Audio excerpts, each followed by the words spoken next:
नमस्कार, स्वागत है आपका अपने इस यूट्यूब चैनल मैथ का एबीसी पर, जहां हम मैथ सीखते हैं बहुत बेसिक से। आज के इस वीडियो में हम अर्थमेटिक प्रोग्रेशन यानी कि समांतर श्रेणी के कुछ अच्छे लेवल के क्वेश्चंस लेकर के आए हैं। तो चलिए शुरू करते हैं आज का ये वीडियो। यहाँ पे एक क्वेश्चन है कि किसी समांतर श्रेणी का चौथा पद पहले पद का 3 गुना है तथा सातवां पद तीसरे पद के दुगुने से एक अधिक है, तो श्रेणी का निर्माण कीजिए। आपको समांतर श्रेणी का जो फार्मूला होता है, basic formula Tn equal to a plus N minus one into में डी, ये फार्मूला होता है। ये बहुत बेसिक फार्मूला है जिसे याद रखना बहुत ज़रूरी है, क्योंकि इसी के बेस पे जो भी आपके क्वेश्चंस आएंगे वो सॉल्व हो जाएंगे और बहुत आसानी से सॉल्व होंगे। और यदि आप अभी तक हमारे अर्थमेटिक प्रोग्रेशन के बेसिक के जो भी वीडियोज़ थे, 2 वीडियोज़ डाले हुए हैं, यदि आप नहीं देखे हैं तो उसे ज़रूर देख लीजिएगा। तो चलिए शुरू करते हैं आज का क्वेश्चन नंबर फर्स्ट। किसी समांतर श्रेणी का चौथा पद पहले पद का 3 गुना है। बहुत बेसिक से इसको सॉल्व करेंगे हम, ठीक है। देखिए, चौथा पद पहले पद का 3 गुना है, यानी कि चौथा पद कहने का मतलब है कि जो इसका T4 बोल रहा है ना, वो पहले पद का यानी कि प्रथम पद का 3 गुना है। तो किसी भी समांतर श्रेणी का जो प्रथम पद होता है वो क्या होता है? वो होता है ए, ठीक है। तो ये जो इसका प्रथम पद है ना, उसका 3 गुना है कौन? चौथा पद। अब चौथा पद यानी कि T4 यदि निकाला जाए तो कैसे निकालिएगा? इसको निकालेंगे हम ए प्लस 4 माइनस वन इंटू में डी। 4 मतलब क्या? यहाँ पे फार्मूला होता है एन माइनस वन इंटू में डी। तो एन की जगह पे क्या लिखते हैं? एन का जगह यहाँ पे लिखेंगे 4, क्योंकि पद ही तो लिखते हैं एन, बराबर क्या लिखेंगे यहाँ पे? 3a। अब यहाँ पे क्या हो जाएगा? 4 plus 3d equal to 3a। ये हो गया। यहाँ तक बहुत सिंपल है, कोई दिक्कत नहीं है। अब क्या करेंगे इसमें एक छोटा सा एक्स्ट्रा काम ये करना पड़ रहा है कि आपको इक्वेशन बनाना पड़ेगा। बिना इक्वेशन बनाए हुए ये इस क्वेश्चन को आप सॉल्व नहीं कर सकते हैं। तो क्या करेंगे? a प्लस में तो इधर लिखेंगे माइनस में 3a equal to plus 3d equal to 0। क्या हो जाएगा? -2a plus 3d equal to 0, equation 1। ये आपका इक्वेशन 1 हो गया, ठीक है। चलिए अब यहाँ से शुरू करते हैं। यहाँ हम इक्वेशन 2 बनाएंगे।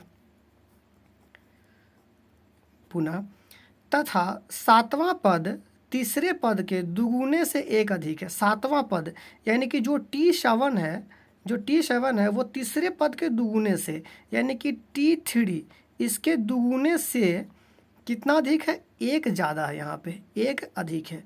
अब देखिए, अगर यहाँ से हम T7 निकालेंगे तो क्या लिखेंगे? फार्मूला बैठाते हैं ए प्लस एन माइनस वन यानी कि 7 माइनस में 1 इंटू में क्या लिखेंगे? डी बराबर 2 इंटू क्या लिखेंगे? फिर a प्लस, अब n के जगह पे क्या लिखेंगे? 3 यानी कि 3 माइनस 1 इंटू में d। अब प्लस कितना हो जाएगा? प्लस 1 हो जाएगा, ठीक है। तो यहाँ पे हो जाएगा आपका a plus 6d equal to 2 into a plus 3 minus 1 2d plus कितना हो जाएगा? 1। अब हो जाएगा आपका a plus 6d equal to 2a plus 4d plus कितना हो जाएगा? 1 प्लस कितना हो जाएगा? 1। अब इसको क्या करेंगे? इसको लिखेंगे a प्लस 6d, इधर प्लस में तो इधर लाएंगे तो -2a minus 4d equal to कितना लिखेंगे? 1। और यहाँ पे क्या हो जाएगा? a माइनस 2a यानी कि माइनस में a 6d माइनस 4d मतलब क्या? 2d equal to 1। समीकरण क्या हो जाएगा? ये हो जाएगा समीकरण 2 यानी कि इक्वेशन 2 हो जाएगा, ठीक है। अब इस इक्वेशन को सॉल्व कैसे करेंगे? देखिए, हमें इस पे विचार करना है, सोचना है कि क्या हमें डी हटाना है या ए हटाना है। अगर डी को कैंसिल करना है तो जो भी डी के कोफिशिएंट है उससे गुना करते हैं समीकरण 1 और समीकरण 2 में। और अगर हमें ए को कैंसिल करना है, ए को हटाना है, तो जो भी ए के कोफिशिएंट है, गुणांक है, उससे हम गुना करते हैं समीकरण 1 और समीकरण 2 में, ठीक है। तो यदि हम डी को हटाना चाहें तो क्या करेंगे? कैसे गुना करेंगे? हम लिखेंगे यहाँ पे समीकरण 1 गुने ये वाला 2 से पूरा में गुना कर देंगे 2 से। समीकरण 1 गुने में कितना 2 से गुना करें कितना हो जाएगा माइनस में 4a plus 6d equal to 0। अब फिर यहाँ लिखेंगे समीकरण 2 गुने, अब d का यहाँ पे कोफिशिएंट क्या है 3 है, 3 से कितना गुना करेंगे यहाँ पे, तो यहाँ हो जाएगा माइनस में 3a plus 6d equal to 3 1 जा 3। ठीक है, अब इसको घटाते हैं तो यहाँ प्लस से माइनस हो जाएगा, यहाँ माइनस से क्या हो जाएगा, यहाँ पे हो जाएगा आपका प्लस, यहाँ प्लस है तो यहाँ माइनस हो जाएगा, plus 6d minus 6d cancel, तो क्या हो जाएगा माइनस में a इक्वल टू -3। यानी कि आपका जो a का वैल्यू आ गया, इसीलिए a का जो वैल्यू आ गया, a का वैल्यू क्या आ गया, यहाँ पे a का वैल्यू आ गया आपका 3। अब इस a का जो वैल्यू आया 3, इसको हम किसी समीकरण में रखेंगे तो आपको d का मान आ जाएगा। आप समीकरण 1 में रख सकते हैं या आप समीकरण 2 में रख सकते हैं, कहीं भी रखिएगा d का मान आ जाएगा। और जैसे ही आपको d का मान आ जाएगा तो आपका सीरीज बहुत आसानी से आप इसको निकाल सकते हैं, आपका सीरीज भी आ जाएगा। तो चलिए देखिए आगे इसको कैसे सॉल्व करते हैं। हम समीकरण 1 पे मान रखेंगे, समीकरण 2 में भी मान रख सकते हैं। अगर समीकरण 2 में मान रखिएगा तो कैलकुलेशन थोड़ा सा छोटा हो जाएगा, तो इसमें समीकरण 2 में ही मान रख के देख लेते हैं। चलिए रखते हैं इसका मान। तो यहाँ पे समीकरण 2 क्या दिया हुआ है, -a plus 2d equal to 1। तो यहाँ लिखेंगे हम समीकरण 2 में a का मान रखने पर, a का मान रखने पर, अब यहाँ पे हम मान रखेंगे। समीकरण 2 क्या है, ये आपका दिया हुआ है -a plus 2d equal to 1 और a का वैल्यू क्या है 3 है, यानी कि -3 प्लस 2d इक्वल टू 1, यानी कि कितना हो जाएगा 2d इक्वल टू 1 प्लस 3, यानी कि हो जाएगा आपका 2d इक्वल टू 4, यानी कि d का वैल्यू क्या हो जाएगा 4/2, 2 2 जा 4, यानी कि d का जो मान आ गया कितना आ गया 2 आ गया, यानी कि मेरा d यानी कि कॉमन डिफरेंस जो है वो 2 आ गया। और प्रथम जो पद है जो a है वो कितना है 3 है। तो अब आप यहाँ से आसानी से, बहुत आसानी से आप यहाँ से AP निकाल सकते हैं, यानी कि आपका जो सीक्वेंस बनेगा, जो सीरीज बनेगा वो बहुत आसानी से निकाल सकते हैं। क्या करना है AP इक्वल टू, आप क्या लिखेंगे, पहला पद हो गया आपका 3, ठीक है, और 3 में यदि आप 2 जोड़िएगा तो कितना आ जाएगा 5, फिर 5 में 2 जोड़ेंगे कितना आ जाएगा 7, फिर 7 में 2 जोड़ेंगे कितना आ जाएगा 9, और ये सीक्वेंस सेम ऐसे ही आगे बढ़ता चला जाएगा। ठीक है, तो आपका यहाँ पे अर्थमेटिक प्रोग्रेशन आपको निकाला मतलब ज्ञात हो गया। ठीक है, आसानी से निकाल ली यहाँ पे। हाँ, बस यहाँ पे दिक्कत यहाँ पे ये है कि समीकरण जो ऊपर जो इक्वेशन लिखा गया हुआ है उस इक्वेशन को सेट करने आना चाहिए। अगर आप इक्वेशन सेट नहीं करते हैं, इक्वेशन सेट यदि आसानी से नहीं हो पाता या नहीं समझ सकते हैं तो फिर ये क्वेश्चन भी आपसे नहीं बन सकता है।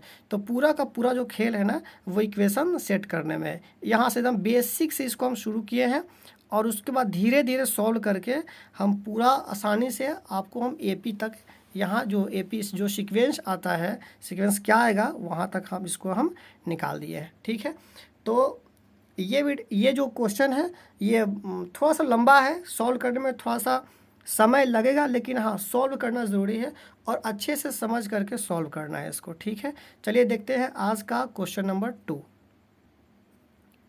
जो क्वेश्चन नंबर 2 है वो है लिखा हुआ क्वेश्चन कि 4 के कितने गुणज 10 तथा 250 के बीच है। 4 के कितने गुणज है जो 10 और 250 के बीच में आएगा। तो 4 के गुणज कहने का मतलब क्या है कि वैसी संख्या को निकालना है जो 10 और 250 के बीच में है और वो 4 से डिविजिबल हो। 4 से क्या हो डिविजिबल हो। तो क्या 10 4 से विभाज्य है? नहीं है। 250 भी नहीं है। तो इन दोनों संख्याओं के बीच ही ना संख्या निकालना है जो कि आपको 4 से आसानी से कट जाए, पूरी कट जाए। ठीक है, तो जो a का वैल्यू हो जाएगा वो a का वैल्यू क्या हो जाएगा 10 तो 4 से कटेगा नहीं, पूरी 11 भी नहीं कटेगा, 12 कट जाएगा, यानी कि जो a का वैल्यू हो जाएगा वो कितना हो जाएगा 12 हो जाएगा। और d का वैल्यू क्या हो जाएगा, तो 12 में 4 जोड़ेंगे तो 16, 16 4 20, 20 4 24, यानी कि जो डी का वैल्यू हो जाएगा वो कितना हो जाएगा, वो हो जाएगा आपका 4। जो डी का वैल्यू हो जाएगा वो क्या हो जाएगा आपका 4 हो जाएगा, यहाँ पे डी लिखा हुआ था। अच्छा, जो अंतिम पद हो जाएगा, जो मेरा टीएन हो जाएगा वो क्या हो जाएगा, 250 तो हो नहीं सकता है, 249 हो सकता है, नहीं, 248 हो जाएगा। अब 248 कैसे आया, देखिए आप इसको 250 को आप 4 से भाग करेंगे, ठीक है। अगर आप 4 से इसको भाग कीजिएगा 250 को, 6 चौका 24, 1 0, 4 दूनी 8, कितना आ जाएगा, 2 शेष बच गया। यानी कि अगर हम 250 में से 2 को घटाएंगे तो वो संख्या जो आएगा वो 4 से डिविजिबल हो जाएगा, यानी कि कितना आ जाएगा मेरा टीएन 248 आ जाएगा, ठीक है। अच्छा, और टीएन का फॉर्मूला क्या होता है, टीएन इक्वल टू क्या होता है, टीएन इक्वल टू होता है A plus N minus 1 into D, A plus N minus 1 into D, ठीक है। तो टीएन कितना दिया हुआ है, टीएन का मान दिया हुआ है 248, जो अभी आया है 248 इक्वल टू ए का वैल्यू क्या है 12, ए का वैल्यू 12, और एन तो हमें निकालना ही है, यानी कि एन का ही तो मान निकालना है कि भाई कितनी ऐसी संख्याएं हैं जो 4 से डिविजिबल है, किसके, 10 और 250 के बीच में, यानी कि n माइनस 1 इंटू डी का वैल्यू कितना हो जाएगा, डी का वैल्यू हो जाएगा 4, ठीक है। तो यहाँ पे हो जाएगा 248, ये प्लस में 12 है तो माइनस में यहाँ पे हो जाएगा 12 equal to n minus 1 into d का वैल्यू क्या है 4, ठीक है। इसको घटाएंगे कितना आ जाएगा, यहाँ पे आ जाएगा 236 equal to n minus 1 into में कितना हो जाएगा 4। अब क्या ये 4 से कट जाएगा 236, 4 से 236 कितने मरतबा कटेगा, पहले इसको हम लिख लेते हैं, कैसे लिखेंगे, इसको लिखेंगे 236 बटे 4 बराबर n माइनस में 1। अब इसको काटिए, कितना मरतबा कटेगा, 5 चौके 20 और यहाँ पे 3 शेष बचा तो 9 चौके 36, यानी कि आप कह सकते हैं कि n माइनस 1 बराबर कितना आ गया 59, n माइनस 1 कितना आ गया 59, तो n का वैल्यू क्या आ जाएगा 59 प्लस 1, यानी कि n का मान कितना हो जाएगा 60, n का मान क्या आ जाएगा 60। और यही यहाँ पे n पूछ रहा है कितने गुणज, मतलब कि पदों की संख्या जो कि 10 और 250 के बीच में है और वो 4 से डिविजिबल भी, यानी कि 4 से कटने वाला भी होना चाहिए। तो ये फार्मूला यूज़ करना है, टीएन का वैल्यू यहाँ पे दे रखा है और डी का मान दे रखा है और ए का भी मान दे रखा है, यानी कि प्रथम पद भी यहाँ पे दिया हुआ है। तो आप इन दोनों के बीच में कितनी ऐसी संख्याएं हैं आप इसको आसानी से निकाल सकते हैं। तो इन दोनों के बीच में कितनी संख्या है जो कि 4 से डिविजिबल है, तो इन दोनों के बीच में कितनी 60 ऐसे संख्याएं हैं जो कि 4 से डिविजिबल है। चलिए देखते हैं आज का तीसरा क्वेश्चन। क्वेश्चन नंबर 3 कहता है कि समांतर श्रेणी में 3 संख्याओं का योगफल 30 है तथा उनका गुणनफल 750 है, संख्याओं को प्राप्त करें। तो देखिए जब भी ऐसा क्वेश्चन पूछेगा और बोलेगा कि 3 संख्याएं हैं जो कि समांतर श्रेणी में है, तो यहाँ पे जो पहला संख्या होता है वो होता है अल्फ़ा माइनस बीटा, जो दूसरा होता है वो होता है अल्फ़ा, और जो तीसरा होता है वो होता है अल्फ़ा प्लस बीटा। यही होता है जब 3 संख्या समांतर श्रेणी में हो तब। 4 संख्याओं का भी शर्त होता है, 5 संख्याओं का भी शर्त होता है, लेकिन इस क्वेश्चन ने पूछा है 3 संख्या, तो हम 3 संख्या को लेकर के बनाएंगे।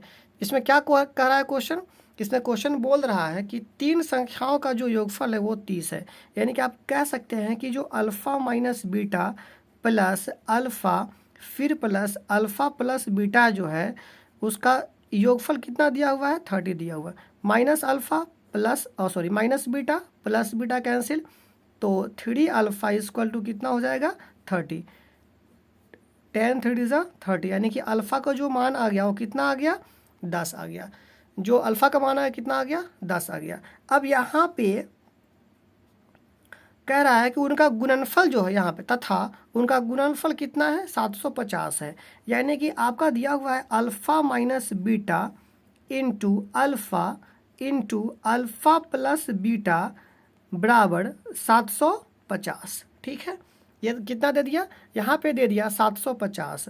तो अब यहाँ पे मान रखेंगे, किसका मान हमको आया हुआ है, यहाँ पे हमें अल्फ़ा का मान आ गया हुआ है, तो यहाँ पे लिखेंगे 10 माइनस बीटा गुने 10 गुने 10 प्लस बीटा बराबर कितना हो जाएगा 750।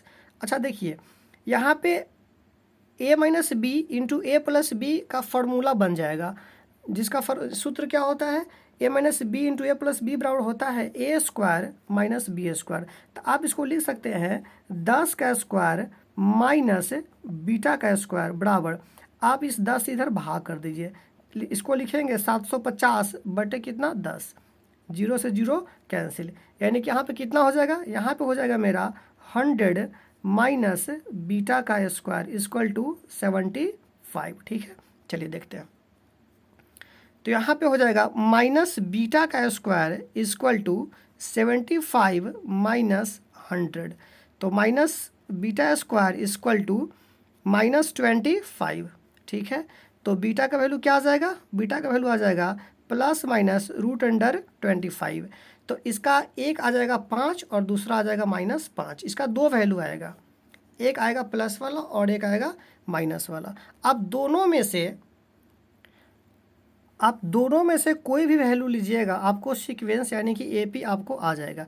तो इसमें पहला जो संख्या हो जाएगा वो हो जाएगा क्या, अल्फ़ा माइनस में बीटा, इसलिए अल्फ़ा माइनस बीटा बराबर अल्फ़ा का वैल्यू क्या है 10 माइनस में बीटा का वैल्यू कितना 5, प्लस वाला भी ले रहे हैं तो कितना आ जाएगा 5। फिर अल्फ़ा का मान क्या दिया हुआ है, अल्फ़ा का मान दिया 10, और अल्फ़ा प्लस बीटा क्या हो जाएगा, alpha plus beta equal to हो जाएगा 10 प्लस 5 इक्वल टू कितना हो जाएगा आपका 15, यानी कि आपका सीरीज बन गया, सीरीज क्या बन गया 5, 10 और 15। हाँ, यदि आप माइनस लेते तो जहाँ जहाँ भी आपका बीटा है ना वहाँ पे आप -5 रखते, ठीक है, तो फिर ये पहले 15 आता, फिर 10 आता, फिर 5 आता, तो वो डिसेंडिंग ऑर्डर में हो जाता। ठीक है, तो वो भी सीरीज ही होता, आप प्लस रखो या माइनस रखो आपका आंसर सेम आ जाएगा। ठीक है, तो जब भी ऐसा क्वेश्चन मिलेगा कि हाँ 3 संख्या कह रहा है और वो समानांतर श्रेणी में है, तो आप इसको लिखेंगे पहला संख्या यानी कि पहला पद अल्फ़ा माइनस बीटा, दूसरा अल्फ़ा और तीसरा अल्फ़ा प्लस बीटा। और जब भी ऐसा 4 संख्या वाला क्वेश्चन आएगा तो उसको भी हम सॉल्व करेंगे, उसके लिए भी फार्मूला होता है जो कि हम नेक्स्ट वीडियो में देखेंगे। ठीक है, तो इसी 3 संख्या जब समांतर श्रेणी में हो, इसी के बेस पे एक और क्वेश्चन को हम सॉल्व कर लेते हैं। ठीक है, ताकि आप इस फार्मूला को भूलें नहीं और इसका जो बेसिक कॉन्सेप्ट है आपको अच्छी तरह से आ जाए। तो चलिए देखते हैं क्वेश्चन नंबर 4 क्या है। जो क्वेश्चन नंबर 4 है वो ज़्यादा टफ क्वेश्चन नहीं है, बहुत आसान है ये। इसमें कह रहा है कि 360 रुपये को 3 लड़कों में इस प्रकार बांटे कि सर्वाधिक पाने वाले को 200 रुपया मिले तथा प्राप्त राशियाँ समांतर श्रेणी में है। जब प्राप्त राशियाँ समांतर श्रेणी में है और 3 संख्याएं हैं, इसका मतलब जो सबसे छोटी संख्या हो जाएगी या सबसे छोटी जो राशि हो जाएगी वो अल्फ़ा माइनस बीटा, जो दूसरी हो जाएगी वो अल्फ़ा, और तीसरी जो हो जाएगी या सबसे जो बड़ी राशि हो जाएगी वो हो जाएगी अल्फ़ा प्लस बीटा। बस जब भी 3 राशियाँ बोले, 3 संख्याएँ बोले जो कि समांतर श्रेणी में हो, तो उसका सीक्वेंस होता है अल्फ़ा माइनस बीटा, अल्फ़ा और अल्फ़ा प्लस बीटा। 360 रुपये है, सबका योगफल है, तीनों का योगफल है और तीनों समांतर श्रेणी में भी है, यानी कि आप कह सकते हैं कि alpha minus beta plus alpha plus beta, ये कितना दिया हुआ है, ये दिया हुआ है 360, minus beta plus beta cancel, यानी कि 3 अल्फ़ा इक्वल टू 360, ये कट जाएगा आपका 120 मरतबा। तो ए का वैल्यू कितना आ गया या अल्फ़ा का वैल्यू कितना आ गया 120 आ गया। फिर कह रहा है कि सर्वाधिक पाने वालों को 200 रुपया, तो सर्वाधिक कौन है इसमें, सबसे बड़ी जो संख्या है वो अल्फ़ा प्लस बीटा है, यानी कि जो अल्फ़ा प्लस बीटा जो है वो 200 रुपया है, सबसे ज़्यादा जिसको मिल रहा है वो 200 मिल रहा है। तो अल्फ़ा का जो मान है वो 120 है, तो यहाँ पे लिखेंगे 120 प्लस बीटा बराबर कितना 200, तो बीटा का मान कितना आ जाएगा 200 माइनस 120 बराबर कितना हो जाएगा 80। ये आपका संख्या हो गया, ये संख्या नहीं हुआ, ये बीटा का वैल्यू आ गया। ठीक है, संख्या अब निकलेगा, यानी कि अल्फ़ा माइनस बीटा जो जिसको सबसे कम मिला है, ठीक है, जिसको सबसे कम मिला उसको कितना मिला होगा, उसको मिला होगा 120 माइनस 80, ठीक है, बराबर कितना मिला उसको 40 मिला। ठीक है, और अल्फ़ा का वैल्यू क्या है 20 है। और अल्फ़ा प्लस बीटा कितना, अल्फ़ा प्लस बीटा आपको निकालने की ज़रूरत नहीं है, इसमें दे रखा है कि जो सबसे ज़्यादा है वो 200 रुपया है, ठीक है। और ऐसे भी अगर आप निकालेंगे तो अल्फ़ा 120 और प्लस बीटा 80, कितना आ जाएगा आपका 200 आ जाएगा। ये रुपए है, ठीक है, ये रुपए है। अब देखिए यहाँ पे अगर आप देखिएगा तो यहाँ पे सीरीज बन रहा है। सीरीज कैसे बन रहा है, यहाँ पे सीरीज बन रहा है, यहाँ पे सीरीज बन रहा है 40, फिर 120 और फिर कितना 200, ये रुपए में है, राशि है। तो 40, यहाँ से यहाँ का गैप कितना है 80 का, यहाँ से यहाँ गैप कितना हो गया 80 का हो गया। यानी कि जो रुपए है 360 रुपये है, और सबका जो योगफल सब सॉरी जितने भी राशियाँ हैं सबका जो जोड़ है वो 360 है। तो ये इस सीक्वेंस में रहा होगा, तभी जा कर के सबसे जिसको ज़्यादा मिल रहा है, यानी कि जो मैक्सिमम अमाउंट मिल रहा है, यानी कि अल्फ़ा प्लस बीटा मिल रहा है, वो मिल रहा है 200 रुपये, ठीक है। तो ये हुआ क्वेश्चन नंबर 4। तो अब इसके आगे यानी कि आपको जब भी ऐसा क्वेश्चन मिले कि 3 संख्याएं हैं, 3 राशियां हैं जो समानांतर श्रेणी में है, तो आप उसको इसी के आधार पर सॉल्व करेंगे। और ऐसे क्वेश्चंस जो आपके बुक में दिए हुए हैं उसको आपको प्रैक्टिस करना बहुत ज़रूरी है, ठीक है, ताकि आप इस कॉन्सेप्ट को भली भांति समझ जाए, बहुत अच्छे तरीके से जान जाए, ठीक है। तो मिलते हैं नेक्स्ट वीडियो में फिर नए कॉन्सेप्ट के साथ, अच्छे लेवल के क्वेश्चन के साथ, ठीक है। Thank you for watching this video. जय हिंद।